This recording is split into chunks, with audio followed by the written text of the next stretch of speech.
According to several versions of the hadiths regarding the night journey, Muhammad was instructed by Allah to pray, as well as his followers, the staggering number of 50 prayers a day. These were reduced to a more manageable 5 prayers a day, with the help of Moses. Will you elaborate? Let us start with the shortened version of the story first, and then the explanations. Sahih al-Bukhari Hadith 1.345, narrated by Abu Dahr. Allah's Apostle said, "While I was at Mecca, the roof of my house was opened, and Gabriel descended, opened my chest, and washed it with Zamzam water. Then he brought a golden tray full of wisdom and faith, and having poured its contents into my chest, he closed it. Then he took my hand and ascended with me to the nearest heaven. When I reached the nearest heaven, I saw a man sitting with some people on his right and some on his left. I asked Gabriel, 'Who is he?' He replied, 'He is Adam, and the people on his right and left are the souls of his offspring.' Then he ascended with me till we reached the second heaven." Abu Dahr added that this prophet met Adam, Idris, Moses, Jesus, and Abraham. He, Abu Dahr, did not mention on which heaven they were, but he mentioned that the prophet met Adam on the nearest heaven and Abraham on the 6th heaven. The prophet added, "Then Gabriel ascended with me to a place where I heard the creaking of the pens." Ibn Hazm and Anas bin Malik said, "The prophet said, then Allah enjoined 50 prayers on my followers. When I returned with this order of Allah, I passed by Moses, who asked me, 'What has Allah enjoined on your followers?' I replied, 'He has enjoined 50 prayers on them.' Moses said, 'Go back to your Lord and appeal for reduction, for your followers will not be able to bear it.' So I went back to Allah and requested for reduction, and they reduced it to half. When I passed by Moses again and informed him about it, he said, 'Go back to your Lord, as your followers will not be able to bear it.' So I returned to Allah and requested for further reduction, and half of it was reduced. I again passed by Moses, and he said to me, 'Return to your Lord, for your followers will not be able to bear it.'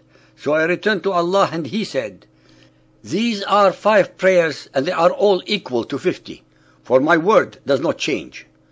I returned to Moses, and he told me to go back once again. I replied, 'Now I feel shy of asking my Lord again.'"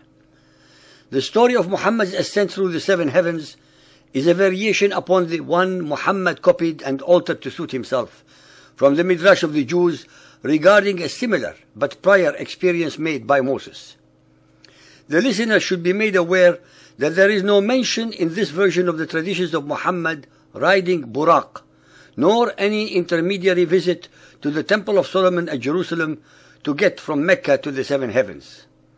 If Allah really loved Muhammad as much as he claims in the ahadith, then the compassionate and merciful Allah could not and would not have ordered him and his followers to pray 50 times a day. This would have meant that they would neither have time to work, trade, make a living, or sleep, since they would have had to pray every 28.8 minutes of the day and night.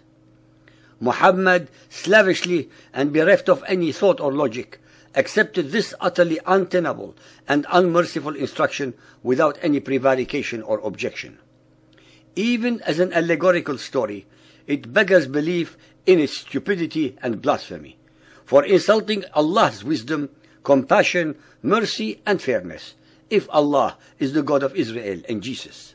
It was because Moses repeatedly insisted that Muhammad should ask Allah for a reduction of such an onerous and unreasonable demand that was ultimately reduced from 50 to 5 prayers a day that Muhammad could even have a religion.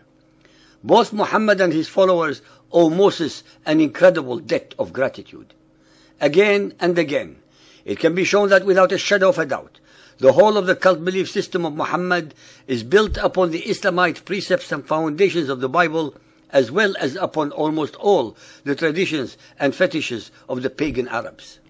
In a different version of the same story, Sahih al-Bukhari Hadith 4.429, narrated by Malik bin Sasa, the Prophet said, "While I was at the house in a state midway between sleep and wakefulness, an angel recognized me as the man lying between 2 men. a golden tray full of wisdom and belief was brought to me, and my body was cut open from the throat to the lower part of the abdomen, and then my abdomen was washed with Zamzam water, and my heart was filled with wisdom and belief. Al-Buraq, a white animal, smaller than a mule and bigger than a donkey, was brought to me, and I set out with Gabriel.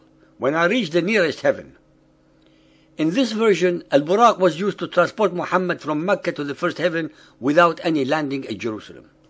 It should be pointed out that in all the different sources, including Bukhari Hadith 5.227 and 9.608 of the above story, the following extremely important observations should be taken into account. 1.